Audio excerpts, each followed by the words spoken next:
Ok, alors on va faire une sikha sur Parashat Ekev, puisqu'on est Parashat Ekev. Donc, Chelek Bet du Likutei Sichot. C'est une sikha qui va parler sur... on sait que dans Parashat Ekev, il y a le fameux pasuk de V'achalta v'savaita v'orachta et Hashem Elokecha, il y a de Birkat Hamazon. Mais ça fait référence aussi à la manne qui était mangée dans le désert, on en reparle encore. Et donc, le rabbi va partir d'une sikha, enfin d'une réflexion ici sur l'épreuve que constituait la manne. Et donc on va le voir au niveau de la nourriture, puisque ça parle directement de la nourriture. Il y a vraiment le problème de manger justement les fruits de la terre, d'élever la nourriture, etc. Mais on va le voir après, pas simplement au niveau de la manne à proprement dit, mais aussi, par exemple, au niveau de la chokhma, de comment on peut comprendre un niveau plus spirituel. Ce qu'il va expliquer, c'est que on va voir que les différents aspects de la manne, il y a un double aspect, et c'est ça que le rabbi va développer dans un premier temps. Dover kama preamim, on a déjà expliqué plusieurs fois, shet akavana shel nitava kadesh bokhu liyotlo dira betartani. Cette fameuse kavana que pourquoi Dieu a créé le monde, c'est pour faire une dira betartani. Eh bien, on a déjà expliqué plusieurs fois que cette kavana-là, c'est une kavana qui a été qui s'applique surtout lorsque les enfants d'Israël sont arrivés en Eretz Israël. Alors c'est quoi Dira Betartanim? Dira Betartanim, ça veut dire que le Elokout se révèle aussi dans le monde matériel. Parce qu'à présent, on a tendance à comprendre que Elokout, c'est le spirituel. Et matériel, c'est le choses. C'est ça. Ah oui, c'est pas bon. Ok, alors... Vas-y, je continue, je t'écoute. C'est bizarre, c'est curieux, pourtant ça doit être le même... Ok. Ok, je ne l'ai pas en fait. Alors, ce qu'on explique, c'est quoi? La chose suivante. C'est que... c'est marqué dans le Midrash. Akadosh Baruch Hu dit... Enfin, le Midrash nous dit que une des raisons, ou la raison principale pour laquelle Dieu a créé le monde, c'est parce qu'il voulait résider dans le monde d'en bas, dans le monde des hommes, dans le monde matériel, pas simplement dans le monde spirituel. C'est que le spirituel, c'est le spirituel, le monde des anges, le monde des forces spirituelles, mais aussi dans le monde matériel, c'est-à-dire vraiment dans le monde où il y a quelque chose de physique, quelque chose de gâché. Cette kavana-là, évidemment, elle peut se réaliser partout sur Terre, mais dans le récit de la Torah, on voit que essentiellement, où est-ce que ça devait se produire et se réaliser, c'est après la rentrée en Eretz Israël. Tant qu'ils n'étaient pas rentrés en Eretz Israël, tant qu'ils étaient encore dans le désert, ce n'était pas vraiment une dira betartani. Donc, Bnei Israël, c'est la terre où justement on va résider. Les 40 ans où les Bnei Israël étaient dans le désert, Avou Achana le Avodazu Be'eretz Israël. En fait, c'était rien qu'une préparation. Donc on sait très bien, l'histoire des Meraglim aussi, si vous ne voulez pas rentrer, vous avez peur de descendre dans ce côté matériel et préférez rester dans le côté spirituel.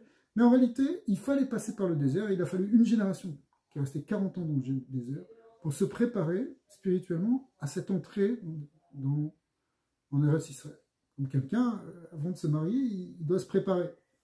Avant de faire quelque chose, on se prépare. Donc l'étude de la Torah qu'il faisait dans le désert, c'était une préparation pour la rentrée véritablement dans Eretz Israël. Aloui Aemiti be'avodat Hashem mitgale besha sheesh nisyonot ve'afrot les avoda à Amoura. Alors il y a un principe qui est intéressant, c'est que la vraie avodat Hashem, le vrai service divin, c'est pas quand c'est facile, c'est quand c'est difficile. Quand c'est facile, tout coule, tout roule. Mais en fait, le service d'Hachem, c'est qu'on va travailler, c'est qu'on va transformer, c'est qu'on va dépasser des limites, dépasser des blocages, dépasser des difficultés, qu'elles soient de l'ordre intérieur, de l'ordre extérieur. Ce côté se battre pour arriver à avancer, ça fait partie de ce qui nous fait grandir. Donc c'est ça le sens de Avodat Hashem, c'est pour se rapprocher d'Hachem. Donc il il faut avancer de plus en plus et dépasser de plus en plus. Azavoda, Ibeomek Yoter, plus en fait, Mishum Shanisionot Meovim Kochot Mimim Vamukim Yoter. La raison est que, en fait, cette avoda, elle va être meilleure, elle va être plus grande, parce que quand on se dépasse, quand on dépasse les obstacles, quand on passe les épreuves, en réalité, on fait sortir des forces intérieures plus profondes. En fait, on fait sortir des forces que peut-être même on ignorait au départ. On pensait qu'on était incapable de faire ci, de faire ça. Mais face à la difficulté, au contraire, c'est là qu'on peut le sortir. La reine Gam Arbaim Shana Bamidbar, Zman Achana Leavodazu, Ayu et Nisayon et Bnei Israël. Donc en fait, les 40 ans dans le désert, même si on le voit comme la bulle des Anané Kavod, où ils étaient protégés, en réalité, il y avait des épreuves dedans.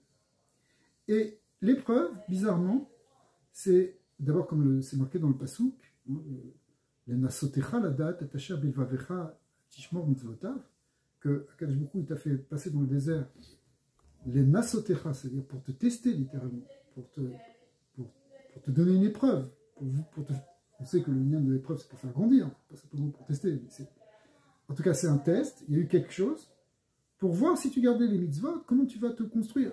Un peu comme si tu veux qu'un pot en terre il soit résistant, il faut qu'il soit capable de supporter un four d'une certaine température. Si tu ne le chauffes pas assez, tu ne sauras jamais s'il va être solide. Et surtout, tu ne vas pas l'endurcir. Alors que là, si tu le chauffes, tu le cuis, il devient beaucoup plus dur que si c'était de l'argile fraîche. Mais c'est la même chose. Le Nisayon qui est pendant les 40 ans, c'est en fait pour nous renforcer. C'est marqué même dans les Shonim que cette génération qui est née dans le désert, le fait qu'elle soit née dans le désert, ceux qui sont rentrés, c'est la deuxième génération, donc eux ils sont nés dans le désert. Le désert c'est un endroit difficile, c'est un endroit dur, et ça crée des hommes forts, solides. Des gens qui ont grandi dans le désert, des hommes qui sont robustes. C'est pas grandi dans un petit palais tranquille. C'est vrai qu'il y avait une protection, il y avait la protection de l'étude de la Torah, mais malgré tout, c'était quand même dans le désert. Donc il y avait des épreuves, comme on le voit dans le parachat de cette semaine. Ils ont dû affronter les serpents, les scorpions, etc. Mais Hachem les a protégés de tout ça. Mais quand même, il y avait des épreuves. Et la preuve, en fait, dont la Torah parle surtout, ça va être ici l'épreuve de la manne, on va voir. On va voir. En réalité, le rabbi dit que, de manière générale, il y a deux sortes d'épreuves. Il y a les épreuves de type richesse, une nissionnote de la Hachirout. Donc, la richesse, c'est une épreuve. On va voir pourquoi. Et d'un autre côté, il y a aussi une autre épreuve qui est l'épreuve, évidemment, de la pauvreté. Donc, le contraire. Alors, dans le Midbar, ils ont expérimenté les deux épreuves à la fois, et les deux à travers la manne. La manne, ce fameux pain céleste qui tombait, eh bien, Mitzad Echad, Ayabo, et à Shirut Agdola Beyoter. D'un côté, c'est la plus grande richesse que tu puisses imaginer. Pourquoi? Parce que, d'abord, premièrement, c'est un pain céleste. C'est quelque chose de divin, quelque chose d'extraordinaire. C'est une grande richesse, d'abord. C'est le mets le plus raffiné, la chose qui... Ça vient du ciel. L'Oyabo obsolète, il n'y avait pas de déchets. C'est-à-dire que tout était intégré dans le corps. Il n'y avait pas, on ne rejetait rien. Vergishubot Kolatami, on sait aussi qu'il savait tous les goûts. Chez Kosugi Amazon, de toutes les sortes de nourriture, comme c'est marqué dans Agmar, tout ça dans Yoma. Chez Lokelechem Minaret, c'est pas comme le pain de la terre. Chez Mugbal Betahamo, le pain de la terre, il est limité dans un seul goût. Il est obsolète, en plus il a même des déchets.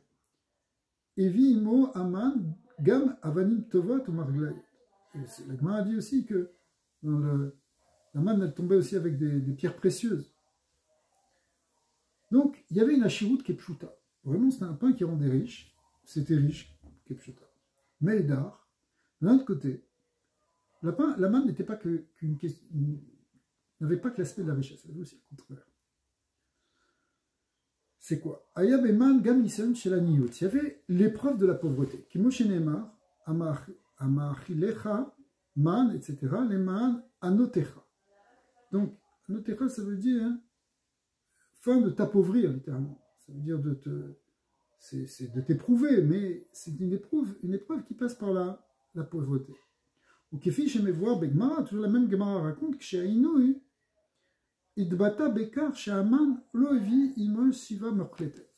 C'est quoi ce qui était difficile de ce point de vue-là, ce qui faisait souffrir dans la malle, c'est que elle ne rassasiait pas complètement.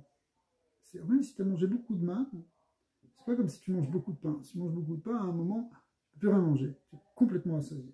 D'accord? La manne, il n'y avait jamais ce sentiment de satiété complète. Pourquoi? Les fida achat, eno dome micheshlo pat besalo, les michenbolo pat besalo. C'est une expression de la Gemara qui dit tu ne peux pas comparer quelqu'un qui a du pain dans son sac, dans sa besace, de celui qui n'en a pas. C'est-à-dire que c'est un sentiment peut-être psychologique a priori. Tu te dis j'ai de la réserve. Quand tu as un sentiment que tu as de la réserve, tu es beaucoup mieux assis dans le monde. Tu as plus de tranquillité, plus de sérénité. Tu te sens mieux intégré dans le monde terrestre, on pourrait dire.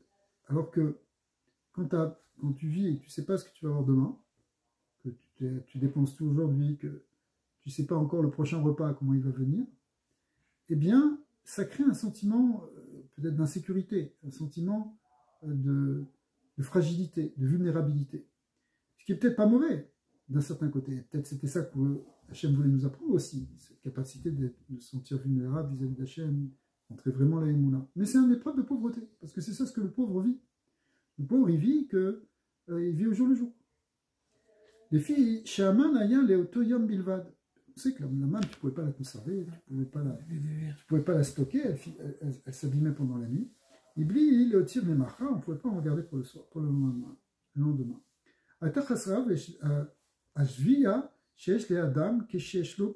Donc il manquait ce concept de pas de Bessalo, ce concept d'avoir une réserve, ce concept de dormir tranquille la nuit. Ok, ça c'est le premier point qui fait que c'était un côté pauvreté la main. Deuxième point, les filles d'Achnia, enodome michiroe veochel et micheno roe veochel. On te dit que c'est vrai que ça avait tous les goûts, mais tu ne voyais pas le poisson, tu ne voyais pas la fraise que tu étais en train de manger. Ça avait toujours la même couleur. Donc, comme tu ne vois pas l'aliment, eh bien, il y a un concept que c'est pas pareil quand tu vois que quand tu ne vois pas. C'est un truc que les cuisiniers connaissent bien, c'est que tu manges aussi avec les yeux. Et si tu manges... Si une chose, cuisinier moderne, un traiteur, il va te dire tout dépend des couleurs, de l'association des choses quand tu le mets dans l'assiette. Pourquoi? Parce qu'effectivement, le côté visuel, tu manges aussi avec les yeux, tout simplement. Donc ils n'avaient pas ça. C'est pour renforcer le côté moulin, comme Hachem, tu ne le vois pas. Alors effectivement, c'est la même chose, tu ne vois pas. Effectivement, ça veut dire parce que tu as besoin de voir ta nourriture, en vrai, théoriquement. C'est de la christoniote, c'est l'extériorité. Tous les produits que tu achètes sur le marché, ou presque, ils ont des colorants. Qu'il y ait un colorant, qu'il n'y ait pas de colorant, c'est la même chose. Ah, mais tu achètes un yaourt à la fraise, il n'a pas de colorant rouge, tu te dis, ouais, ça ne doit pas être très bon, ça ne doit pas être fort. Mais c'est faux. Puisque le colorant, c'est juste une goutte qui n'a aucun goût, etc. Donc c'est quelque chose de fake, de faux. Donc théoriquement, on devrait, mais malgré tout, l'homme fonctionne comme ça. Donc c'est pas apparemment, ça ne relève pas du temps de la consommation et de la publicité, cette histoire. C'est de tout temps. Cette idée que la vue est importante, sinon on n'a pas le même sentiment. C'est vraiment... c'est pas quelque chose de... dire qui est propre au monde moderne. On est devenu... on est dans la civilisation de l'image, il faut que ce soit beau, etc. C'est pas vrai. C'est de tout temps, c'est comme ça. Le regard est important aussi dans la Achila. Il y a des sodot al pikabala entre les yeux et la bouche, bien sûr. C'est vrai que les avin, ketzad yitechen she bedavar echad beman yitmazgu shne efechim aniyot v'hashem. D'abord, il faut comprendre. Question fondamentale. Comment dans la même chose, tu peux vivre à la fois l'épreuve de la richesse, enfin, un côté de richesse et un côté de pauvreté. Ça devrait être dans deux choses différentes, mais comment ça se fait que c'est dans la même chose? Et pourquoi ça doit être dans la même chose? Pourquoi Akadosh Baruch Hu nous envoie ça? Alors, c'est quoi la Hashirut? On a dit, la Hashirut Shaita Baman, Ayubo, Kol HaTa'amin Vechel Avanim Tovot, Margaliot, qu'il y avait tous les goûts, qu'il y avait même des pierres précieuses dedans. Metziut Sheina Yechola Liyot Klal Belechem Menaret. Ça, c'est quelque chose que tu ne peux pas trouver du tout dans le pain terrestre.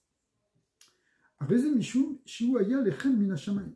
En fait, la cause de cette Hashirut, c'est parce que c'est un pain qui vient du ciel. c'est vraiment quelque chose de surnaturel.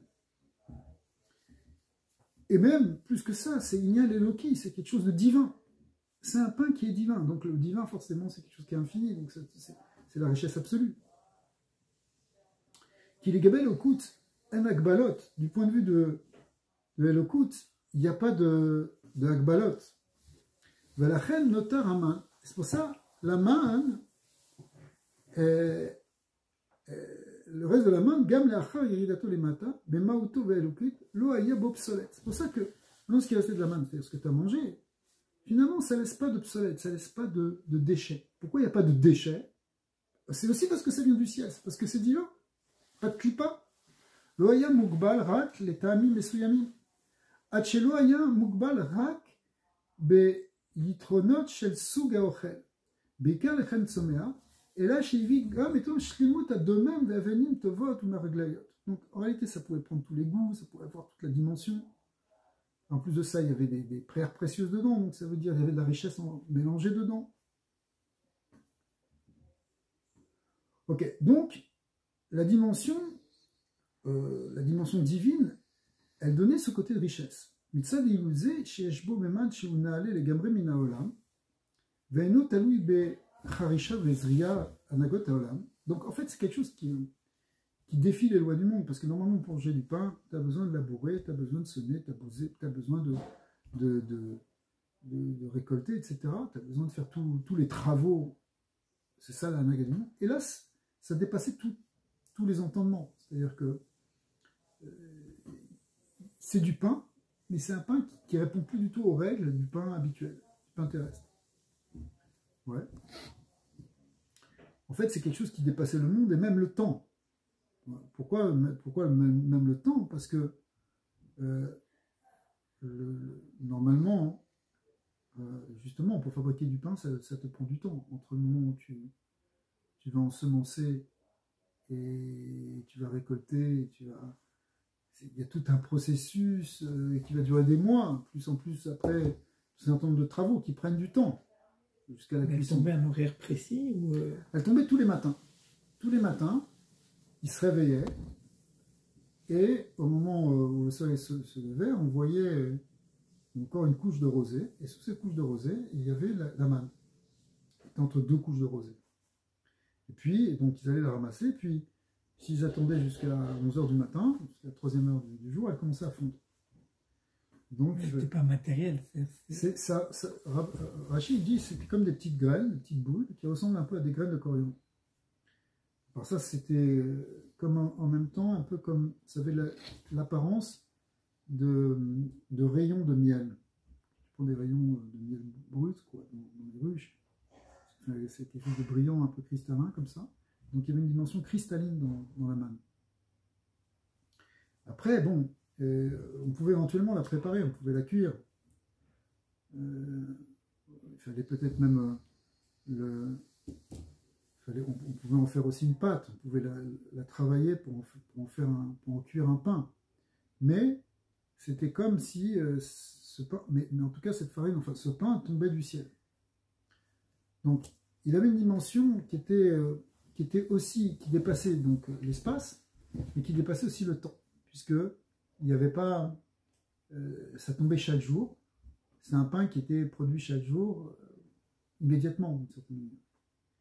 Alors que le pain terrestre, encore une fois, ça prend un long temps pour le fabriquer.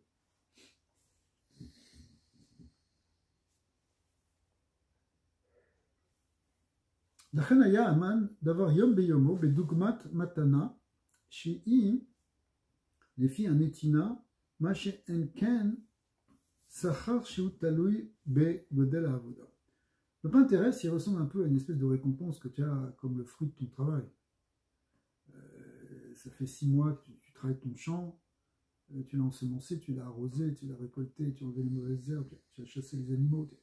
À la sueur de ton front, ça t'a pris plusieurs mois. Après, il a fallu moissonner, il a fallu vanner, il a fallu mettre en gerbe, il a fallu faire tous les travaux qu'il fallait faire, battre le grain, le trier, etc., jusqu'à le pétrir, le moudre et le pétrir, etc., et le cuire. à la fin, quand tu manges ton pain, tu peux avoir une espèce de satisfaction de te dire, voilà, c'est la récompense de tout mon travail. Si j'étais resté à dormir pendant tout ce temps-là, j'aurais rien eu. Mais par contre, la manne, où tu te réveillais le matin, justement, et tu l'as trouvé gratuitement, c'est plus un cadeau qu'un salaire. C'est un peu l'impression, oh, Hachem m'a fait un cadeau. Tu as reçu un cadeau à ta porte. Waouh, un cadeau. Donc c'est une matana. Donc il y a une différence entre l'idée de le recevoir comme un srar, comme un salaire, ou comme un cadeau. Il y avait une corrélation avec le mérite aussi, puisqu'on dit que si tu avais la Emouna. Alors c'est vrai. Mais pour avoir la Emouna, il faut étudier. Donc au lieu d'avoir un travail physique comme de se lancer un champ, il y a aussi un travail spirituel d'étude. En fait, c'est ça. Alors à l'époque, ils ne travaillaient pas dans le désert. Ils n'avaient aucun travail, ils n'avaient même pas des mitzvot à faire. Donc, ils étudiaient. Ils étudiaient. Mais la Emouna et l'étude, c'est deux choses qui sont différentes. Normalement, le limoud, l'étude de la Torah en particulier, le limoud de la profondeur de la Torah qui permet de comprendre un petit peu plus sur la manière dont Hachem dirige le monde, un petit peu plus, parce que pour comprendre complètement, c'est forcément, ça va nous dépasser quand même. Mais pour comprendre plus, ça doit renforcer ta Emouna. Plus tu étudies Kabbalah, Chassidut, plus normalement ta Emouna doit grandir. C'est pas automatique.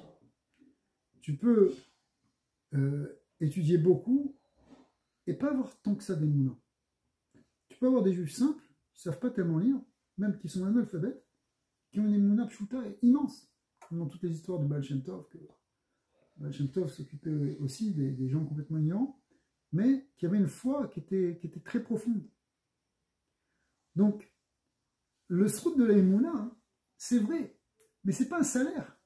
Parce que la Emouna, c'est justement savoir que ça ne vient pas de toi. La Emouna, en fin de compte, c'est un des secrets de la manne. C'est que la Emouna, c'est comprendre que justement, le pain, il vient d'Hachem. Alors, toute la difficulté qu'on va avoir, justement, c'est pour ça, c'est vers là que le Rabbi va nous amener. C'est-à-dire que c'est une préparation pour rentrer en Eretz Israël. En Eretz Israël, il faudra, oui, qu'on travaille le pain, qu'on travaille la terre, mais en même temps, savoir que, à la fin, c'est quand même un cadeau, comme ce lechem min hashamayim. C'est-à-dire le fait qu'on a mangé les lechem. Alors, on va voir comment on peut y arriver, concilier ces deux choses. Donc, en tout cas, ça ne dépendait pas de la avoda, à proprement dit. La Emouna, ça veut dire justement, c'est un lâcher-prise, c'est s'en remettre à Hachem. Bien sûr qu'il y a une avoda de Emouna, mais ce n'est pas une avoda hein, au sens où ce n'est pas un travail comme travailler la terre, évidemment. Même travailler la terre, tu te dis, Baruch Hashem, il y a une ashgacha qui a été favorable à ce qu'il y ait une bonne récolte, on avait plus de beau temps, des fois il y a des moissons qui sont ravagées. C'est pour ça que, exactement, c'est pour ça que tout le seder de la Mishnah, qui est le seder des Zraïm, tout ce qui concerne les végétaux, est appelé dans les marins Emouna. Ça s'appelle la Emouna parce que, effectivement, même si tu mets toutes les chances de ton côté, s'il gèle ou s'il y a une sécheresse, c'est plus dans tes mains. Et même si tout se passe bien, la plante elle peut pousser ou ne pas pousser. Méfiez-vous du vent d'une heure qui détruit la récolte d'une vie. Voilà, c'est ça. Mais d'après la Chassidut, le vent du nord, c'est le Yetzirah. Le vent d'une heure. Du vent d'une heure. Qui détruit la récolte d'une vie. Ouais, mais c'est ça. Donc ça crée une fragilité, c'est sûr, c'est certain. Alors, Gam, lo yachlou lirot be'en ha'enoshi et kol advarim sheta'amu otam beman, sheken ha'en mugbelet ena yichola le'asig et abli gvul binyan alik. Quand on dit qu'ils n'arrivaient pas à voir ce qu'ils mangeaient, il y a quelque chose d'autre derrière. C'est que, étant donné que ce pain, il était de l'ordre de l'infini, puisqu'il venait de l'Elokut, il venait du divin, c'était un pain miraculeux, surnaturel. Du coup, on ne pouvait pas vraiment voir ce qu'il y a dedans. Parce que, comme notre œil qui est fini, il peut percevoir quelque chose qui est de l'ordre de l'infini. Tu ne pourras jamais comprendre complètement, tu ne pourras jamais le voir totalement. Donc, il manquait quelque chose dans la vision, au niveau de la vision dans la main, mais ça venait du fait essentiellement que nous, on n'est pas capable de voir quelque chose qui est de l'ordre du Ein Sof. Aman mitzad atzmo, ou tachlit. Alors, vezeu shne inyani, ashirut vani. Maintenant, on va comprendre comment il peut y avoir à la fois la richesse et la pauvreté dans la manne. Aman mitzad atzmo, ou tachlit ashirut. En tant que tel, on l'a dit, c'est la plus grande ashirut que tu peux imaginer. Parce que c'est quelque chose, tu reçois un pain céleste, un pain qui vient d'Hachem directement de moi, qui est riche comme toi. Sheken Mechar Shemauto et Rouchanit, étant donné que l'essence elle est spirituelle, Eno Kol Agbalot, donc il n'y a pas de limite. Aval Mitzad Aoilam Ve'adam, Aya Beman Gam Tachitan. Mais du point de vue du monde, du point de vue de l'essence de la manne, c'est quelque chose qui est très riche, parce que ça vient d'Hachem. Mais du point de vue du monde et de l'homme, qui eux sont au contraire, ils sont au contraire dans certaines limites, au contraire ça peut apparaître comme de la niout, comme de la pauvreté. Sheken lo haya lo le adam shum davar beman kede sheyuchal lidrosh oto kedevar shelo. Parce qu'en fait, un des points qui était frustrant dans la main, c'est que tu as l'impression que ça ne t'appartient pas. D'ailleurs, ça ne t'appartient pas. Ça appartient à Hachem, tu manges, il ne te reste rien. Qu'est-ce qui te reste? Tu ne peux pas garder, tu ne peux pas le stocker, tu peux même pas en rejeter quelque chose. Donc ça veut dire, tu peux pas... Le pain que tu as acheté, même si tu n'es pas un paysan, mais tu as travaillé et maintenant tu achètes du pain, tu peux dire, bah, c'est mon pain. Ouais, c'est moi qui l'ai eu, ça m'appartient ce pain. Maintenant, je peux le partager, mais ça m'appartient. Il y a un sentiment d'appartenance. Le sentiment que quelque chose peut t'appartenir. Mais dans la manne, ça n'existe pas. Donc, pourquoi? Parce que tu ne peux rien demander, rien ne t'appartient. Pas de bessalo. Tu ne peux pas mettre aussi quelque chose de réserve. Quand tu as quelque chose, ben, tu essaies de stocker un petit peu. Là, tu ne peux pas stocker. Et l'œil, en réalité, il n'est pas capable de voir la richesse qu'il y a dans cette main. Tu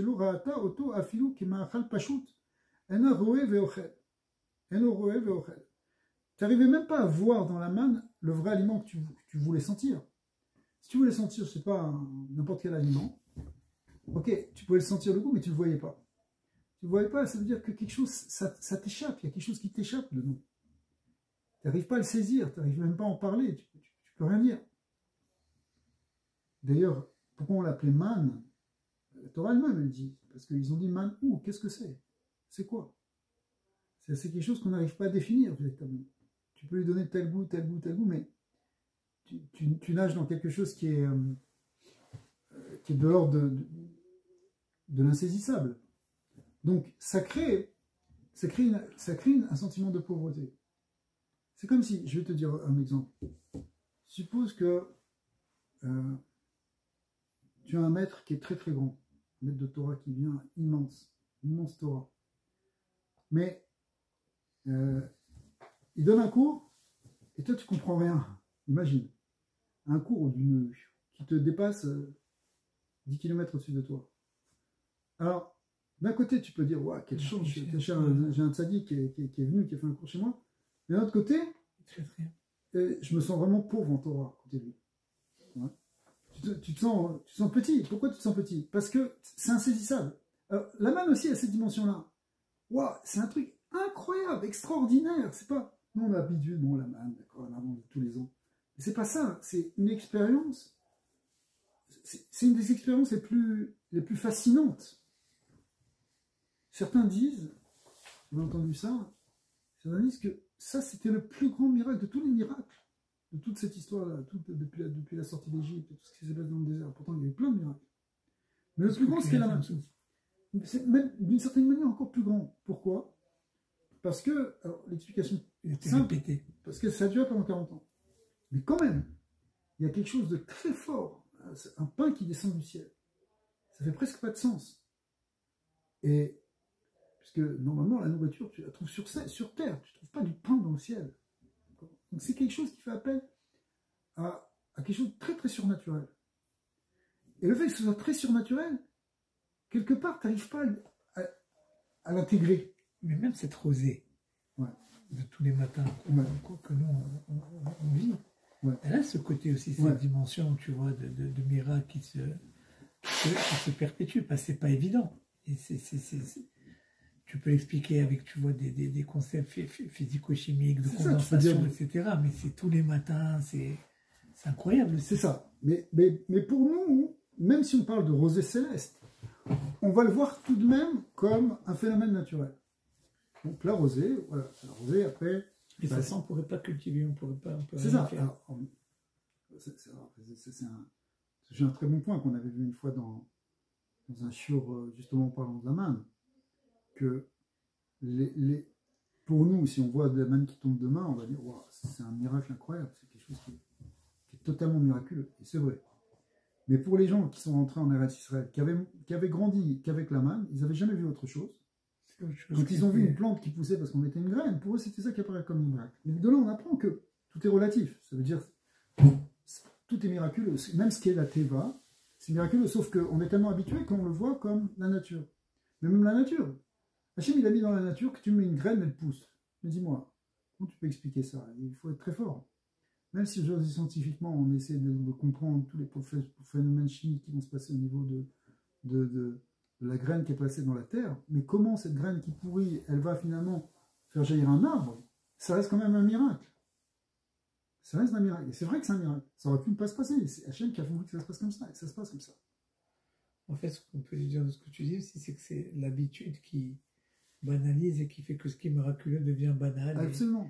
Et ce qui est inhabituel, on crée au miracle. Exact. C'est toute une question de regard. Mais ça fait partie des enseignements très importants de la chassidut. C'est qu'on doit voir dans la nature, notre vie quotidienne et dans la nature, dans le monde qu'on est, on doit voir quelque chose qui est une merveille divine dans chaque chose. Parce que c'est... Sauf que c'est la merveille divine qui est tellement habituelle qu'on croit que c'est ça la réalité. Mais c'est une réalité qui est purement divine en fait. Au fond, même le pain qu'on mange de la terre, c'est sûr que c'est aussi un miracle. Sauf que c'est plus difficile à voir. Parce qu'on est dedans, parce qu'on vit dans ce système. On est complètement conditionné par le système du monde. On est dans le monde et on vit dans le monde. Mais en fait, si on se place au-delà du monde, on voit que pour que le monde existe, et tous les phénomènes qui se passent dans ce monde, c'est des phénomènes qui, finalement, auraient pu ne pas être, ou auraient pu être, et donc c'est vraiment un miracle. Alors, ici, le côté pauvreté, revenons au sujet. Le côté pauvreté qui vient, donc le côté richesse qui vient dans la manne, c'est qu'on voit que c'est divin. Le côté pauvreté qui vient dans la manne, c'est que justement parce que c'est divin, ça nous dépasse. Et que du coup, on n'arrive pas à garder quelque chose, on ne peut pas le prendre, on peut rien en faire, on ne peut pas le voir parce que ça nous dépasse. Donc, ça crée un sentiment d'éloignement.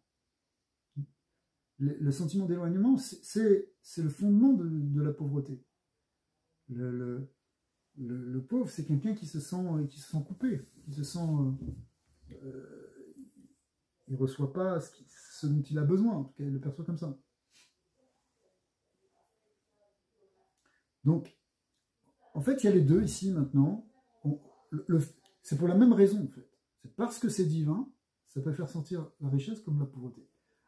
On a un problème, parce que pourquoi ça ne devrait pas faire ressentir que la richesse? Au contraire. Si c'est le divin, non. Mais parce que on est aussi des créatures qui sont dans ce monde. Donc, le fait qu'on soit dans ce monde, ça crée aussi ce sentiment à la fois de pauvreté et d'éloignement.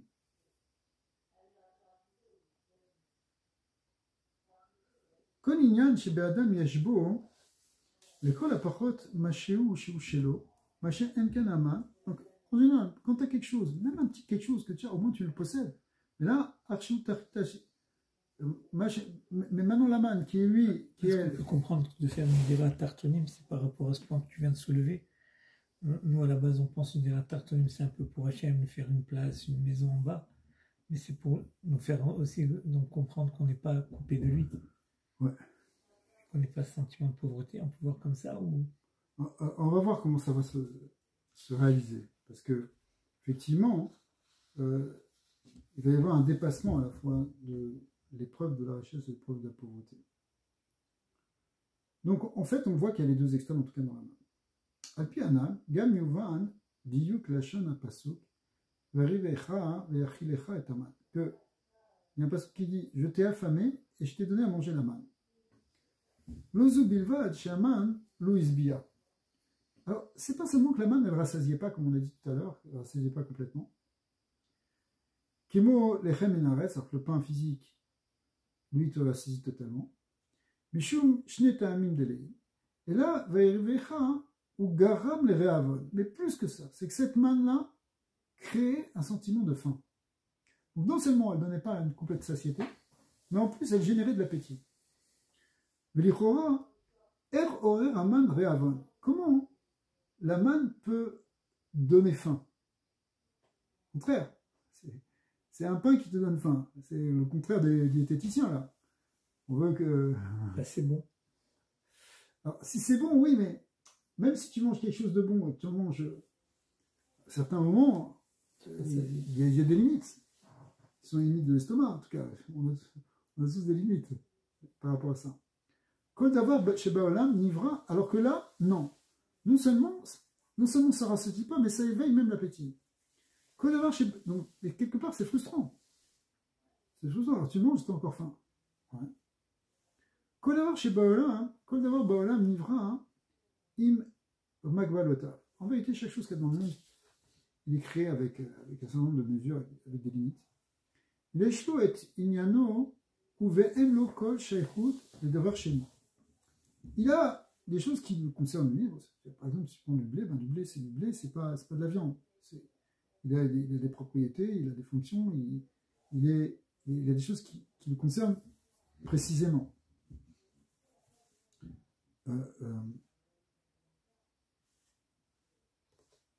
Car gam belechem min haaretz ou mazon velo mais maout acheret. D'ailleurs, le pain, si tu prends le pain de la terre, le pain qu'on mange, bah, c'est une nourriture, c'est un aliment qui est là pour justement nous rassasier.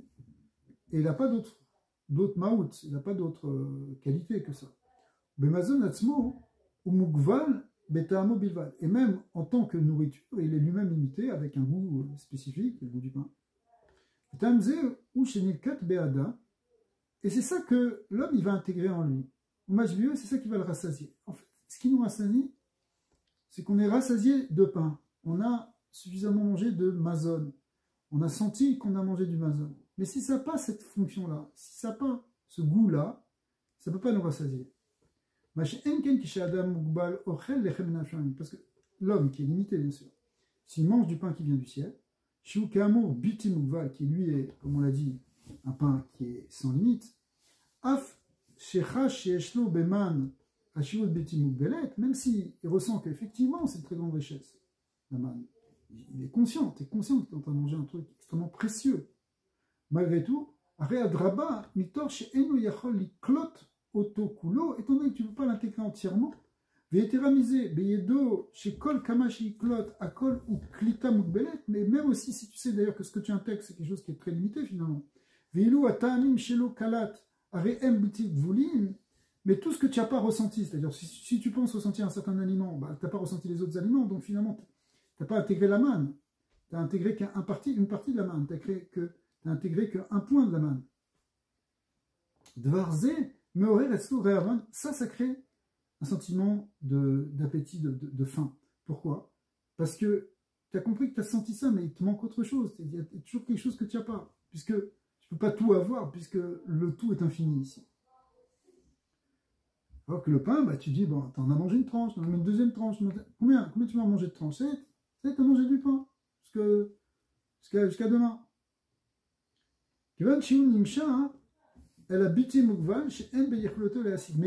Mais ici, c'est pas quelque chose que tu peux cerner, c'est pas quelque chose que tu peux enfermer dans une définition, c'est quelque chose qui est sans limite. Donc tu ne peux pas l'intégrer de manière complète. Et du coup, puisque tu ne l'as pas intégré, tu as l'impression que tu n'as pas intégré la manne, que tu ne l'as pas vraiment mangé. Et donc tu as faim. Parce que ça vient effectivement de l'infini qui est par définition, par nature, insaisissable complètement. Asher lo yada. Yadata velo yadun avotecha, c'est quelque chose que toi tu n'as pas connu, tu n'as pas compris, ni tes pères. Parce que c'est pas quelque chose qui est saisissable, qui est compréhensible. C'est pour ça qu'il n'y a pas de déchets, parce que tu n'as rien gardé. Chazak, parce que tu n'as rien gardé aussi, exactement. Adrel asig et abiti mugva, i aliede shemishtacher me'ametziut atzmi ve'amidot shelo. Alors en réalité, il y a une clé ici qui est donnée, c'est qu'il y a une manière de saisir l'insaisissable, il y a une manière de percevoir l'infini, il y a une manière d'intégrer quelque chose dans l'infini. Eh ben, c'est quand tu dépasses tes propres limites, quand tu sors de ta propre existence, de ta propre métier, quand tu n'es plus limité à toi-même et que tu fais partie justement de l'infini, et bien là, tu peux avoir une relation avec cet infini. Si tu es encore enfermé dans ta métier haute, et encore plus si tu es enfermé dans ton ego, dans ton sentiment de moi-je, etc., bien, tu es toi et tu n'es pas le reste. Donc, tu n'es pas infini. Mais si tu fais fondre ce sentiment d'ego, tu fais fondre ce sentiment d'avoir une métier propre, une existence propre, à ce moment-là, tu vas percevoir l'infini.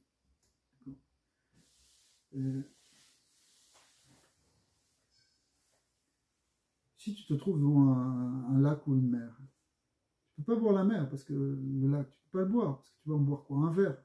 Mais tu n'as pas bu tout le lac, tu as bu une goutte d'eau, tu as bu une toute petite partie de l'eau. Mais si tu te fonds dans cette eau, si tu te diluais dans cette eau, évidemment physiquement, il ne faut pas le faire, mais si tu te fondais dans cette eau, eh bien tu ferais un avec toute l'eau de tout l'océan. Quand le sel est fondu dans l'eau, tu prends un bloc de sel, le bloc de sel, d'accord, tombe dans l'eau, donc il a sa métier. Mais une fois qu'il est fondu dans l'eau, il est fondu dans l'eau entière. Tu fais un avec toute l'eau. Donc toi, si tu annules ta metsiout, si tu fais un vrai bitoul, pas simplement un bitoul ayesh, pas simplement un bitoul de l'ego où tu travailles tes midot. Le bitoul de l'ego, c'est arrêter avec l'orgueil en fait. Mais le bitoul ba metsiout, c'est arrêter de penser qu'on a une metsiout, une existence séparée de l'existence de Dieu. Donc quand tu prends conscience que tu fais partie de cette existence infinie, eh bien là, tu peux goûter l'infini de la main. C'est comme si en une seconde, tu pouvais tout connaître de toute la main. Parce que tu es tout en même temps. Bon, attention, il faut prendre ça, évidemment, c'est un niveau rouhani, de perception des choses, c'est dit qui m'atteigne, mais aussi vers lequel on peut aller, c'est-à-dire de plus en plus faire un bitoul pour sentir qu'on n'est pas déconnecté de la chaîne. On fait un avec l'infini divin. Parce qu'en fait, on fait un avec l'infini divin. C'est notre conscience qui est contractée, qui fait que on se perçoit comme séparé de Dieu. En fait, on n'est pas séparé, puisqu'il est le tout, il est dans tout. Donc notre existence fait partie de ce tout. De même que si tu prends une particule d'eau, une goutte d'eau quelque part dans l'océan là, en réalité, il fait un avec toutes les particules, même si elles sont à 10 000 km. Pourquoi? Parce qu'elles font partie toutes de la mer. Elles sont mer. Elles ne sont pas gouttes d'eau. Elles sont mer, puisqu'elles sont dans l'eau. D'accord? Elles sont océan. Donc, si elle est océan, tu es océan là et tu es océan là-bas. Donc, il n'y a pas de séparation. C'est seulement si tu prends un verre et que tu le sépares du reste que tu vas dire, ben là, il y a un verre d'eau. Il y a un verre d'eau et le reste, c'est l'océan. Alors, tu vas dire... Ça veut dire Yichud d'Hachem. Yichud d'Hachem, exactement. C'est tout c'est le sujet principal de la Chassidut. C'est nous amener petit à petit à cette conscience-là.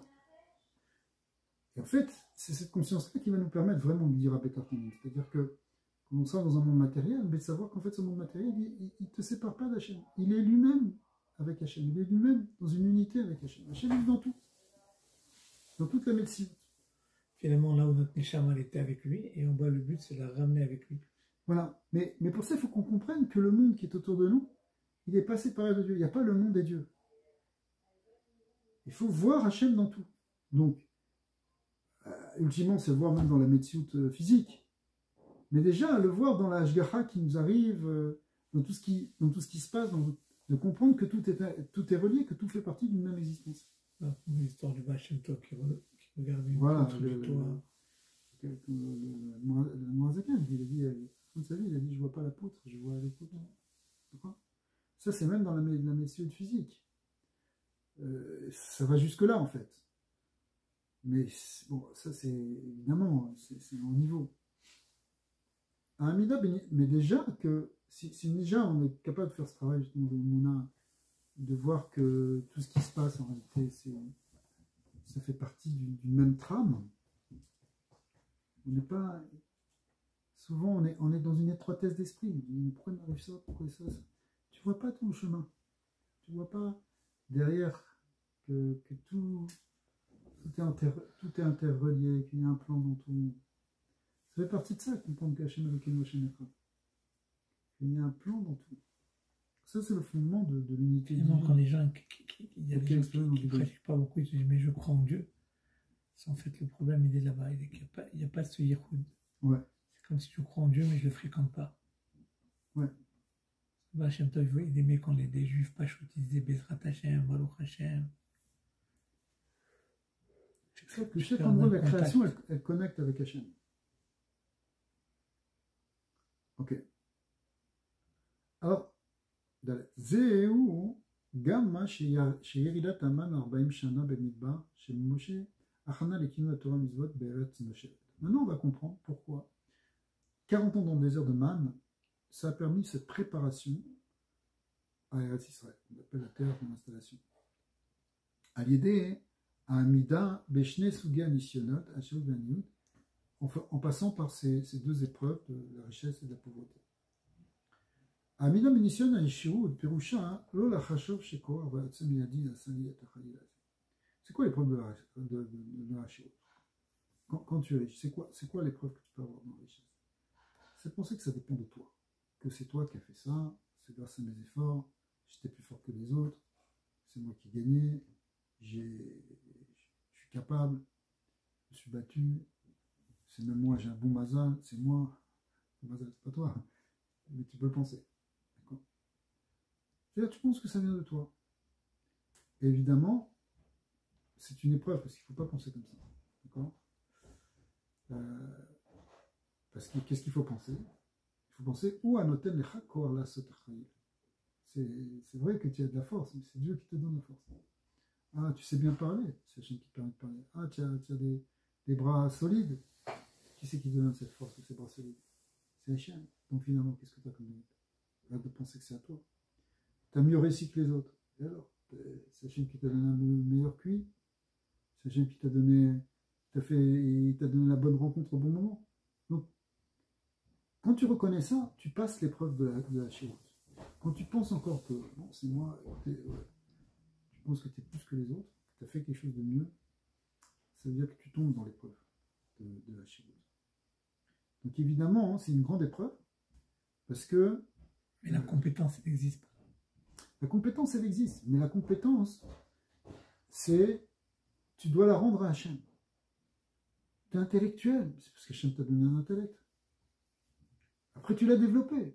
Mais au fond, parce que tu as eu la volonté, c'est Hachem qui t'a donné cette volonté. Reconnais que tout vient d'Hachem. Bien sûr que toi, tu dois te battre. Toi, tu dois faire des efforts. C'est pas qu'on est en train de dire qu'il n'y a pas d'efforts. Mais ne t'attribue pas les résultats par rapport à tes efforts. Parce que c'est Hachem qui te permet. Alors quoi, il y a des gens bénis, des gens maudits, des gens qui n'ont pas de... La croyance dans la Torah, c'est que chacun est béni sur quelque chose. Même si, t'as l'impression... Ça n'existe pas un gars complètement... paumé, complètement loser. Chacun, il a quelque chose que l'autre ne peut pas avoir. Il y a quelque chose de spécifique qu'il n'y a que toi qui peux amener dans le monde. C'est toi de le révéler. Ça peut être quelque chose de simple. Mais ce talent que tu as, cette qualité que là, c'est Hachem qui te l'a donné. Peut-être tu as plus qu'un talent. Peut-être que tu as plus qu'un don. Mais ça n'existe pas quelqu'un qui n'a pas de don. Dieu a doté chaque créature, même la fourmi lui a donné quelque chose. Même l'abeille, elle a quelque chose. Et même parmi les abeilles, chaque abeille, elle a quelque chose. Alors, la plus forte raison pour les autres. On sait maintenant de tous les Sfarim Kedoshim que le vrai Yetzirah, c'est Yetzirah de croire qu'on est paumé, qu'on n'arrive à rien, qu'on n'est pas capable, qu'on est des nuls. Cette voix-là qui te dit ça en toi, c'est la voix du Yetzirah. C'est la vraie voix du Yetzirah. C'est celle-là qu'il ne faut pas écouter, parce qu'en fait, c'est pas vrai. Au contraire, tu as une force extraordinaire. Chaque création, elle vient du divin. Donc chaque créature, elle a quelque chose, elle a une dimension divine qu'il faut qu'elle révèle. Mais ce ne sera peut-être pas la même chose, ou ce ne sera peut-être pas quelque chose qui est forcément reconnu comme une grande chose dans la société. Pourquoi? Parce que aussi, peut-être il y a des choses qui sont erronées dans la manière de voir ce qui est important. Hein, la Torah, elle prend le contre-pied de tout ça, puisqu'elle te dit, finalement, le gars qui est à Nav, c'est lui qu'Hachem il aime, alors que l'autre qui a l'impression que c'est lui, que le monde repose sur lui. Mais non, peut-être qu'Hachem ne veut pas de cette gars-là. Donc lui, c'est quelqu'un qui ne parle pas, qui est dans son coin.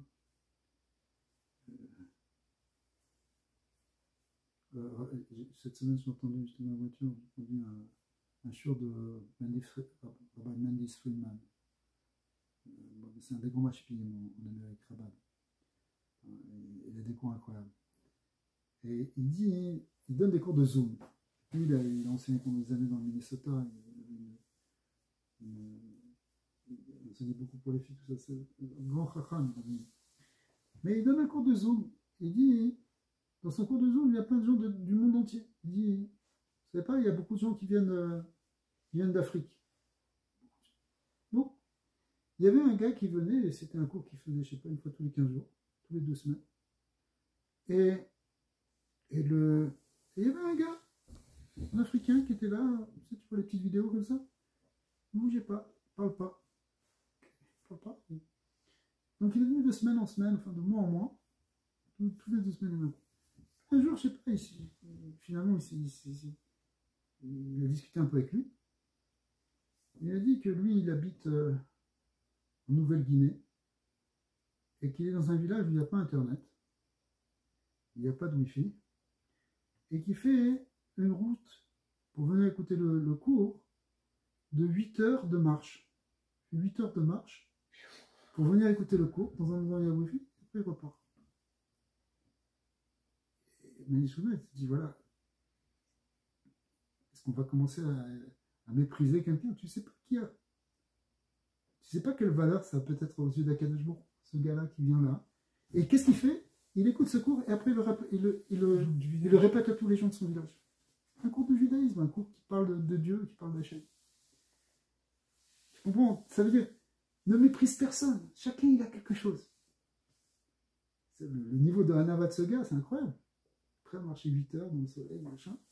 Et pour de coup, il le fait. Alors, c'est ça veut dire, c'est le pire, c'est cette gava de penser que c'est toi qui as fait quelque chose, que tu crois que tu as fait comme ça. Même si le gars il a fait 10 millions, peut-être qu'aux yeux d'Hachem, ce pauvre homme là qui a rien, mais il pourrait écouter un cours de Torah et il va faire tous ses efforts et sans rien dire, et sans en tirer d'orgueil, sans publicité, sans. Dis-moi, sur qui le monde y repose? Sur des gens comme ça ou sur des gens comme ça? Tu comprends?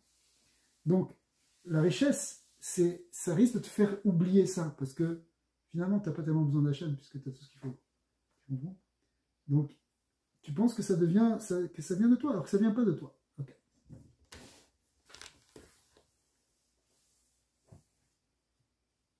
Maintenant, l'autre côté, c'est quoi l'épreuve de la pauvreté? Amida Benissan a une Pirusha, hein? Yada chez Enra Yoret Milmada. C'est savoir qu'il n'y a pas de mal qui descend d'en haut.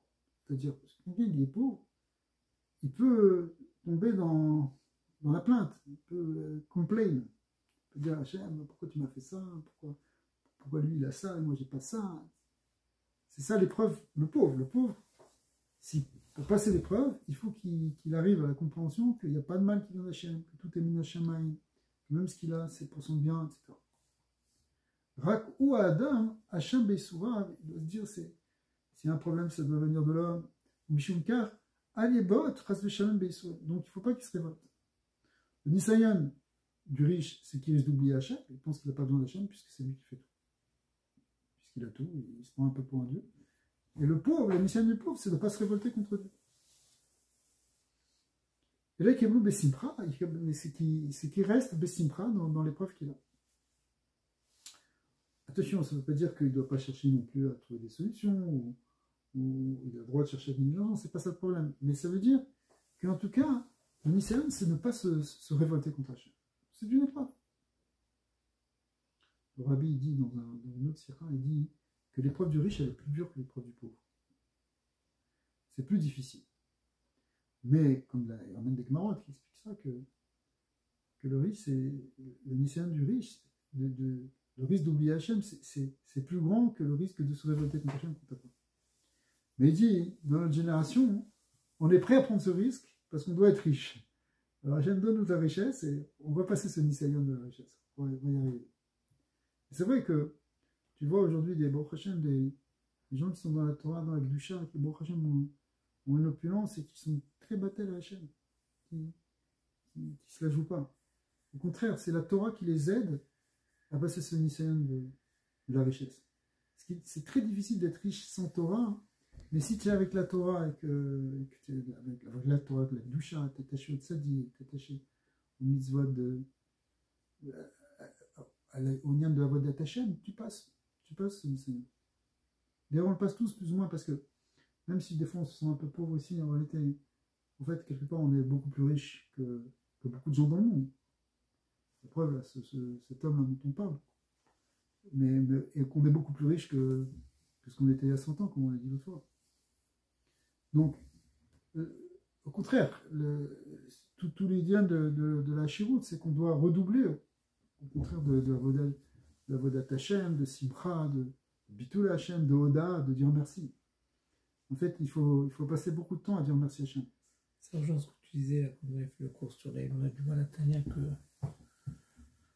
il priait pour que Napoléon il perde. Et maintenant, le rabbi, au contraire, il a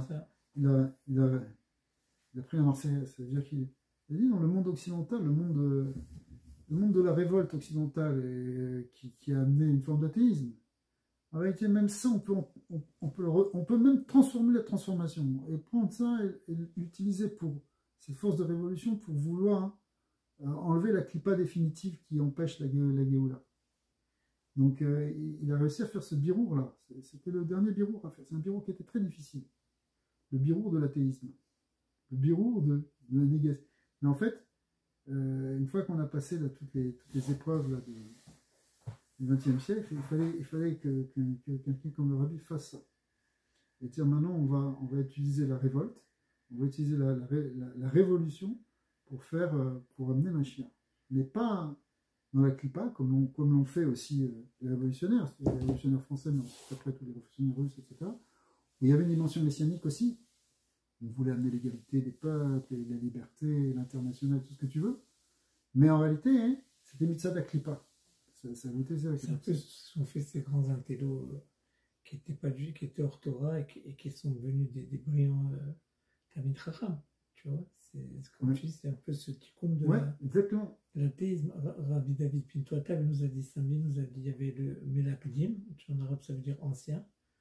Après il a dit le Melajdid, tu vois, le Mela nouveau. Et après il a dit, nous on appelait ça derrière les planches, parce qu'il y avait comme des planches qui séparaient, il y avait la vie nouvelle. Et il nous a dit, là-bas il y avait des gens un peu athées. Et après c'est repris, il a dit non, pas athée, un juif il n'est jamais athée, mais pas pratiquant. Et c'était les Grecs à au lycée qui ont fait, tu vois, les grandes écoles après. Donc tu vois, il y a eu tout un... Et maintenant, on est dans un dor de Teshuvah. Ouais. On est dans un dor où la Yahadout, elle se développe de plus en plus. Même si tu vois, on a à Israël des gens qui sont encore très, très contre, mais le peuple il grandit énormément dans la Torah, de plus en plus. Dans toutes les strates de la société, il y a de plus en plus d'impact de la Torah. Ce qui est une bonne chose, parce que même Israël a besoin de Torah. C'est ça qui fait sa force, c'est ça qui fait sa richesse, c'est ça qui fait sa justesse de vue. C'est grâce à la Torah. Tu sais, c'est un peu comme la digestion. Quand tu prends un produit qui n'est pas bon pour toi ou que tu en abuses, à un moment donné, ton corps il a un seuil de tolérance et il le vomit. Et ce qu'on voit en ce moment en Israël, c'est, tu vois, comme au niveau de la politique, tous ces gens qui ont quitté les partis de gauche et qui ont permis maintenant à Netanyahou ou Likoud de revenir à la surface. Il y a eu 2 ou 3 défections, tu vois. Ces gens qui, en tant que juifs, l'Orneshama ne devait plus supporter, tu vois, ces idées, comme la dernière là, qui avait démissionné, elle a dit quoi, on va m'emmener du pain à Pâques dans les hôpitaux, non, on ne peut pas voter pour cette loi, tu vois. Comme à un moment donné, il y a une limite, tu vois.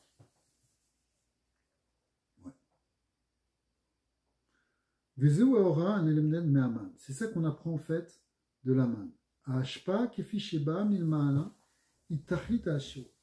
Donc l'Aman, du point de vue de ce qui est donné du ciel, eh bien c'est la plus grande richesse. Ouais. Mais Bechinat Adam Shelemata, Kol Advarim Em Kaamur Be'Agbala, Verak Milmana Yechola Liyot Hashirut Amiti. Donc, il était ramisé Afilu Be'ashpa Shel Mala, Im Adam Rak Matri Leitarev Ba, Are Lo Rak She'eno Yachol Le'asif Bazeklu, Lo Adif Me Amarbe, et là, Adraba, Yede Itarvut ou Od Mekalkel. Du point de vue du haut, quand on reçoit quelque chose d'en haut, mamash, comme dans la manne, en réalité, il ne faut pas du tout se mêler. Pas se mêler. Si tu commences à dire, ouais, je vais stocker, je vais faire ça, ça ne va pas. Tu amènes des problèmes. Reçois ce que Hachem te donne. Goem Aniut, et ça, au contraire, plus tu vas mettre de ton moi, plus tu vas mettre de tes idées, de ton truc, plus tu vas, au lieu de bénéficier de la richesse qu'on est en train de te donner, tu vas créer de la pauvreté. Pour ça, plus tu es témoin, tu dis, mais je ne ressens pas, j'ai ça, et moi je ne vois pas. Tais-toi et mange. C'est la plus grande richesse. Tu es pauvre, tu sens que tu es pauvre à travers ça. Mais c'est parce que, arrête de regarder comme ça, arrête de penser comme ça. Donc, au contraire, à l'aider chez où Moufchat mi metsiuto, plus tu vas être battel dans ta metsiut, plus tu vas te détacher de toi-même en fin de compte, de ton ratson. Arrête de vouloir retenir les choses avec tes désirs, avec tes pensées, avec tes midotes. D'accord? Laisse faire les choses. Eh bien, parce que si tu fais pas ça, si tu annules pas tout ça, bah, tu restes encore dans Koriv et Tsem Yadi, tu penses encore que c'est toi, que tout dépend de toi. Oui. Si tu fais, c'est pas ça qu'il faut faire. Ce qu'il faut faire, c'est l'ismor bebitachon gamour à la Kadosh Baruch Hu. Il faut s'en reposer complètement à la Kadosh Baruch Hu. Az Adam kli les kabbalat hashpa milma. Si tu t'en remets complètement à Hachem, tu es battel complètement, c'est là que tu peux recevoir. Et gama hashpa begashmiut, chez Anivra mitzad agbalot, eno yachol leachil oto. Et maintenant, tu vas pouvoir recevoir ce que normalement un homme physique ne peut pas recevoir parce qu'il est trop limité.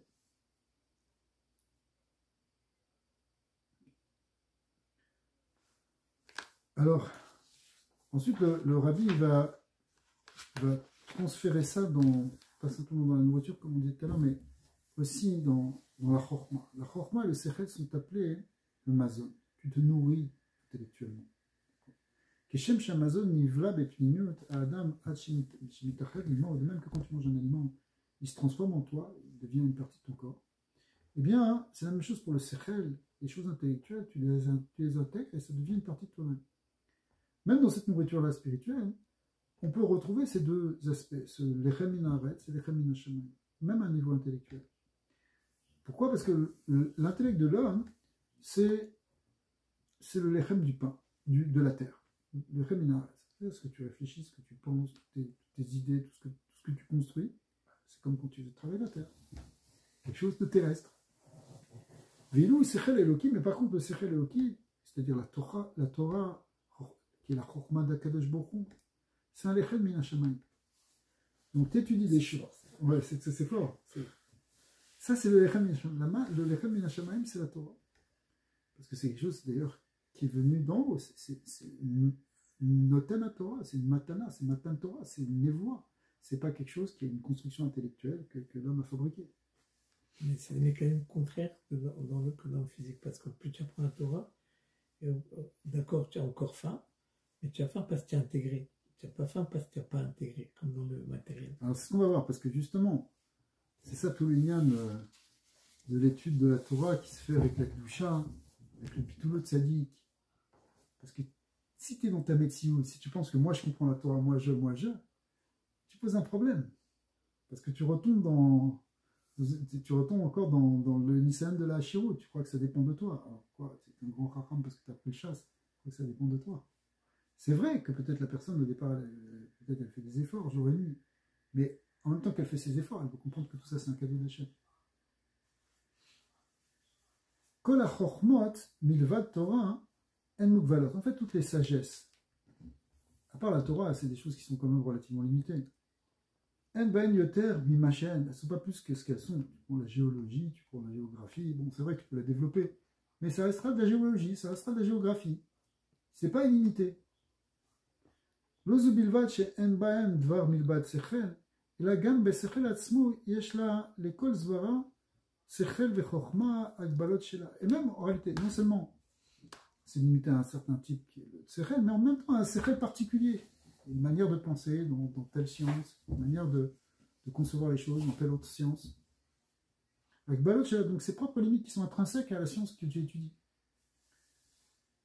Comme dans le pain qui vient de la terre, eh bien, il est limité à finalement un goût de pain. Tu ne peux pas lui faire sentir n'importe quoi. Pain de sec, du pain de voilà. Tu vas mais tu vas prendre du pain de sec. De toute manière, le pain de sec, il n'aura pas un goût de fruits. Et il aura un goût de pain. D'accord? Même chose, si tu utilises, je sais pas, tu étudies des maths, tu étudies quelque chose, ce sera quelque chose de spécifique. Alors que le Torah,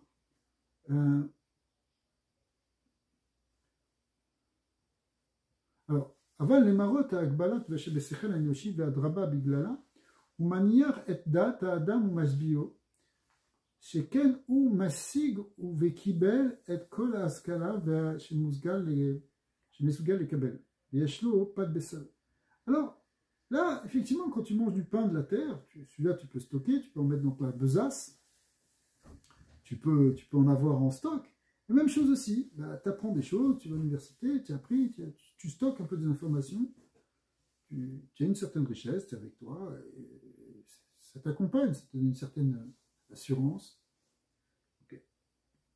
Mais la reine Lévi, la chormot, les yeshut et les gavra. Mais le risque, évidemment, c'est que ce genre de science t'amène aussi une forme d'orgueil et de gavra. Les yeshut. Pas forcément. Tu as des gens qui sont anaves, qui sont des génies, mais il y a un risque, parce que tu penses, et d'ailleurs il y a un risque aussi dans la Torah, si tu prends la Torah comme une science profane, si tu penses que ce qu'il faut c'est apprendre des livres pour savoir, pour connaître plus que les autres, etc., eh bien, ça va augmenter ta yeshut et ta gava.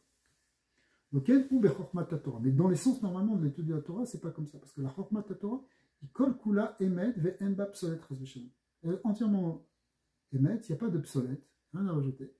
Igam bilsi bugvulet, elle est aussi de l'ordre de l'unité. Yeshba et kolatamim, tu as tous les goûts dans la Torah. Mais via ima gam osher gashmi, avanim tovat merglayot, elle amène aussi même une richesse matérielle, comme dans le pain céleste où il y avait des pierres précieuses. Chez Koze ou Tachlit Hashirut, ça c'est le Tachlit de la Shirut. Et là, chez Davka Mishumka, En Adam Yachol Asik Beshlemut, le Topso, mais en fait, comme elle est infinie, justement, bah, c'est comme la manne.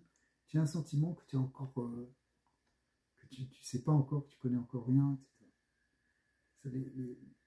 L'expérience qu'on a quand on étudie la Torah, Begdusha, hein, c'est que plus on l'étudie, plus on sait qu'on connaît encore rien. Que Hachem nous dépasse totalement. La reine, elle imevia les yeshut. Donc ça t'amène pas à yeshut, au contraire. Kim BFR, Igoremet Itbatlut, ça mène un bitoul. Shiflut. Yosef Daat, Yosif Machov, celui qui augmente la connaissance de la Torah, il augmente la peine en même temps, parce qu'il sait qu'il est rien. Kikol chez Loimed, Yodea, Yoteret la Torah, plus tu étudies, que tu connais la Torah, car Godel Tsimono, plus ça fait grandir ta soif, Virevono et ta faim, la Torah. Que Dugmat Zoat, Gam Torah Atzma, Metsuya Avdalem Amurimle. Donc on s'est un petit peu avancé, c'est ce que le Rabbi va dire maintenant. Même dans la Torah, tu peux avoir ces deux choses-là. Pourquoi? Ben Galia de Torah, les Ben Pnimiut Atayr. Dans le côté niglé, Galia de Torah, Av Shiu Chochmatu Virtson Shalakadosh. Bien sûr, c'est la Chochma d'Hashem. C'est la sagesse de Dieu, même le niglé, même la Gemara. Lechem min Hashamayim, c'est aussi un Lechem min Hashamayim. Ça s'appelle aussi Etzraïm. Aval me'achar she'im melubeshet be'sechel ha'enoshi, étant donné que ça s'habille dans le sechel ha'enoshi, be'dvarim gashmim, des choses physiques, tu es en train de parler d'une vache, tu es en train de parler d'un âne, qui ont une vache, t'as encore un âne ou quoi que ce soit, hein, que tu as acheté, marlif par Rabbi Hamor. La reine Shayar ba, Agbala Mesuyemet Venetinat Makom Lelo Zacha Naaselo. Adam, ça. Alors, ça là, c'est une possibilité que la Torah, elle devient, au lieu d'être un élixir de vie, elle devient un poison, Pourquoi? Parce que tu y mets ta yeshut, parce que tu y mets ta gava dedans. Psolet maché enkar be pnimut Torah. Mais dans la pnimut Torah, tu ne tombes pas dans ça. En kol agbalat ve en ba kol makom psolet. Il n'y a pas de psolet dans pnimut Torah. Tu ne risques pas de tomber dans ça parce que c'est directement quelque chose qui est là pour briser ton ego. Plus tu étudies la pnimut Torah et plus tu t'annules devant Hachem. Alors on va finir la sikha. Aouman, a Yetzara ou Ouman bemelarto. Savoir que le Yetzara, c'est un grand spécialiste dans son travail. Lui, il a été formé, il est un professionnel pour faire son travail. Kacher Rotse les natek qui Yehudi, mais les mots de la Torah avec là, les mots de la Torah, le roi Shelo Yachol et pas les Afrit, Bechashivut la Torah, qui est celle Bnei Israël et Kara ou Meod, Hachafilu Mishenirshal, le Mezid Bavodazara, Rei Esso, Mahmad et Necha. Uga ou Beirayon Zvara, et toi Nefer, mais Achar chez la Torah I Bilti Gvulit, et Kol Kamashit Nilma, le Tagia le Olam Betachita. Quand le Sarah, qu'est-ce qu'il fait? Quand il voit que tu continues d'étudier la Torah, que tu lâches pas, et il te dit, bah, tu sais quoi, en fin de compte, et tu dis si tu veux, mais ça va t'amener à rien. Tu n'arriveras jamais au but, puisque tu n'arriveras jamais à connaître. Donc il peut te décourager aussi comme ça. Adraba qui coach c'était le médiateur. Tivakar yoter adkama incha rachot misofa vetachlit. Au contraire, plus tu vas étudier la Torah, plus tu vas te rendre compte que tu es encore très très loin du but. Minka, readva, anachon beyoter. Alors, arrête de faire des choses qui te dépassent. La Torah n'est pas pour toi. Tu vas étudier la Kabbalah, mais ça va t'amener à quoi? Ça ne te fait rien comprendre. À la fin, tu vas te rendre compte que tu n'as encore rien compris. Tu vas au bout à bout étudier des svarim. C'est vrai. Alors laisse ça de côté, c'est pas pour toi. Va, fais quelque chose de plus simple. Sois pas shoot, va travailler au lieu de faire ça. Au moins tu perds pas ton temps, au moins tu amènes de l'argent. C'est ce que tu dis. C'est comme ça, mais ça, il te dit bon, il faut que tu arrête d'étudier, ça t'amène à rien. Finalement, ça t'amène à rien. C'est très fort comme argument, parce que d'un côté, c'est vrai que la Torah, elle t'amène de plus en plus à comprendre que t'es rien par rapport à l'infini. Mais en fait, c'est bon pour toi, on va voir.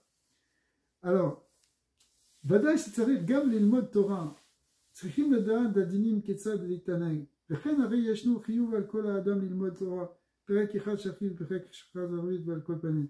Rabada, tiens, Avoricha Bessiv Shulchanao. Alors ça, il va te dire, c'est vrai, regarde, c'est sûr que tu vas étudier la Torah. Je dis pas que tu vas pas étudier, il faut étudier jour et nuit, ça veut dire qu'il faut que tu étudies au moins le matin un chapitre, un petit chapitre. Mais ça stop, pas plus. Si tu perds ton temps par ça, fais le strict minimum. Qu'est-ce qu'il y a? Ok, tu as fait la mitzvah, d'étudier la Torah, mais ça t'amène à quoi? À quoi ça? Tu vas étudier 2 heures, 3 heures, 4 heures? Ça va t'amener quoi? Ça va rien t'amener dans le gashmiut, et ça va rien t'amener dans le rouchaniut, parce qu'à la fin tu comprendras que tu connais rien, alors ça sert à rien. Voilà, ça fait peur. Imincha me'aded, perek echad, shachid, v'koulé. Me'adrin et me'adrin, shiur kavua bechol yom. Si tu veux faire un peu plus, tu veux faire Hidur Torah, ok, fais un shiur par jour.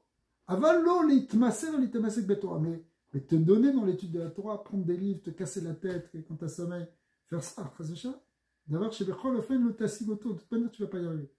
Prat les cartes chez Titzter Yehudi. En plus de ça, tu fais souffrir un juif, toi-même. Mais Yosif Machov, alors le Yetzara, il t'a bien eu là, parce que finalement il t'a découragé. De toute façon, tu n'arriveras à rien.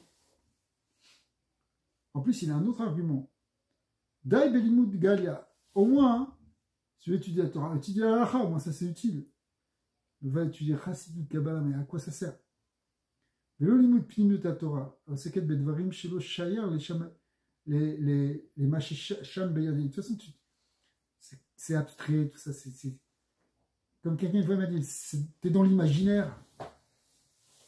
Ok, l'imaginaire, ça dépend. L'imagination et l'illusion, il faut savoir où aller. Mais quand même, Maotam, Inalit, les Gabré, Mesechel Enoshi. Bon, ok. Donc, ça, c'est les arguments que le Yetzara, il peut te donner. Mais en réalité, le Nisayon du Yetzara, il veut te. Évidemment, il veut te faire tomber. Qui lui dit la route, Acher Lechem Minashamin. En fait, ce qu'il veut, c'est que tu abandonnes l'idée de Lechem Minashamin. Que dans Lechem Minaharetz, ici on est sur le monde terrestre, on n'est pas dans l'histoire de la manne. T'occupe-toi que des choses terrestres. Zouyatra, Asher Tavi, l'idée car chez Adam, mais en vérité, c'est la première étape qui veut dire ça. Après, il veut que tu n'as plus la force parce que tu te coupes de la Torah petit à petit, etc. Le gars, il se laisse aller, etc. Alors, après, il va sortir du derrière de la Torah. Il va commencer à transgresser Shabbat, à ne pas manger kasher comme il faut, etc. J'étais les Tzahara, Bifrat Echad, Utsad, les Nefila, Kamuka, Yeter, Bemitsudat, en réalité, c'est une étape pour faire tomber encore plus bas. Au départ, le Yetzara, il a l'air d'être un passant qui passe par là. Après, il devient celui qui est invité. Après ça, il devient le balabait. Donc au départ, le Yetzara, il passe. Deuxième fois, après, il commence à s'inviter. Et après, c'est lui qui prend ta place. Mais Gambazé, Yeshlanu et Aora, Missipur, Atoiro, Benoga, Leman. Comme les Israéliens, à un moment, ils se sont révoltés contre la main, ils n'en pouvaient plus, ils ont dit on est dégoûté de ce pain kalokel, ce pain horrible. Chez l'Oratsu et Aman, ils ne voulaient plus la manne. Les Chemshu, les Maalam, les Archomriot, ils ne voulaient plus de ce pain qui est au-delà de la matérialité. Et la Davka Mazon chez Eshbou Psolet. Ils voulaient un pain avec des psolettes, on veut du vrai pain avec des déchets. Nafloulo. Bochal mishpechotav, aleske mishpechotav. Alors après ça, il s'est tombé, ils ont commencé à faire ça. Bochal mishpechotav, ils sont tombés dans les problèmes de Harayot. C'est-à-dire tu commences à dire je veux vivre uniquement dans la gashmiut, et après tu tombes dans les souris. Ou bachar, les ta'anat, yetzara, chez Ruchaniut, lo tifsak. Comme tu as parlé tout à l'heure des gens qui étaient d'un côté de la palissade. Au départ, les gens ils ont dit bon, on va augmenter le côté matériel, on va les petit à petit. On va acheter les Tanat et Yetzara chez Rochaniut, l'Otifsa Koto. En fait, la clé c'est que il faut que tu comprends que. Alors, on va continuer. C'est que tu peux être dans la Gashmiut sans lâcher le coût. C'est ça qu'on va voir. C'est-à-dire que, ok, tu vas manger du lechem minaretz, il fallait manger du lechem minaretz quand on est arrivé sur Terre. Tu vas travailler la terre, etc. Bien sûr. Ganecha, vetiroshra, vitsorecha, tu vas voir, tu vas récolter, etc. Le raisin, le blé, l'huile. Tu vas travailler tout ça. Mais tu ne dois jamais perdre de vue la notion de lechem minaretz. Au contraire, que dans les Khaminares et les Khaminares. Juste on finit, il reste 3 mots. Déjà, les Tanad, donc, Maoto Amitit Shale Yehudi, l'essence véritable du juif, Iruchaniyot. Notre essence profonde, c'est une essence spirituelle. D'abord une neshama. Mais Chaz Veshalom, Inatek Atzmom Iruchaniyot, si Chaz Veshalom se coupe du côté spirituel, une matière de Gashmot, qu'on se donne complètement dans la Gashmot, en disant bon, Ruchaniyot, c'est pas si important. Arrête, tout ce que tu vas augmenter maintenant dans le Gashmiut, lo yavo memena klal al sipoko. Ça va jamais te satisfaire. Shiken lo zu imauto davka berukniut, chez zu i amitat mauto, imra qui est kelireka. Parce qu'en vérité, étant donné, pourquoi ça ne te satisfait pas le Gashmiut? Parce que tu viens pas de Gashmiut. C'était étranger au fond. Ok, tu es tombé dedans, mais c'est comme. Pour donner un exemple, c'est comme quelqu'un qui essaye de soigner sa peine dans la drogue. Mais la drogue, c'est pas lui. La drogue, ça va le calmer pendant un moment, mais en fin de compte, ça va il sera toujours en manque. C'est pas ça qui va l'aider, profondément. Ben, c'est pareil, si toi, tu te dis, bon, je laisse tomber la Rouhaniot, c'est trop compliqué. Je me mets complètement à Gashmiot, les attacher une fois par an, c'est pas bon. Parce que c'est pas toi. Même si on n'a pas dit à tout le monde sur des rabbins, mais c'est pas toi, parce que ton essence, c'est le spirituel. Et donc, tu sens qu'un kili rekan, un kili vide, yot, moufchat, metsiout, medidot, shelo, az ou yé merzik. Alors, pardon, la solution, c'est de faire le bitoul de soi. C'est de se vider de retrouver en fait ce côté divin qui est en nous. Et là, on va recevoir, il faut se vider de son ego, se vider de cette illusion qu'on est soi-même indépendant, etc. Alors à ce moment-là, on va être un keli marzik bracha. Ou yachil bekirbo, l'ora ketaïnyani marouchanim. À ce moment-là, tu vas recevoir en ton sein, pas simplement les choses spirituelles, et la gamme inyani magashmin, mais même les choses matérielles. Yushpalo mida amelea apetucha akedusha v'achava mever lema שנברא בסוגה ליחיד, שכן גשמי ורוחניות יהיו אצלו דבר אחד, ושניהם יהיו באופן של בלי גבול. À ce moment-là, tu vas pouvoir réunir les deux, recevoir à la fois le côté goshmi et le côté rouhani, et que ce soit les deux qui vont être réunis sans limite.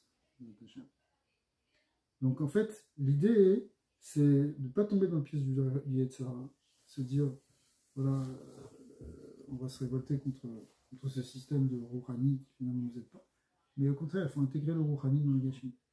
Et c'était ça l'ignan de la préparation de la manne. C'est-à-dire que la manne, comme elle avait, c'était une épreuve où il fallait qu'on comprenne qu'on peut avoir le plein et avoir le manque, mais que la solution c'est le bitoul. Si tu as le bitoul, tu peux vraiment profiter de la manne. Chose, si tu as le bitoul, tu peux vraiment, bitoul c'est-à-dire t'attacher à la chair, tu peux vraiment profiter même et de la Gashmiut et de la Rouhani en même temps. C'est incroyable la phrase que je t'ai dit l'autre fois que Saint-Exupéry l'avait dit et exister, c'est prendre congé de soi. C'est incroyable qu'il ait été éclairé comme ça. Ça m'épate. Ça vient pour la demande de la Chassidut au départ.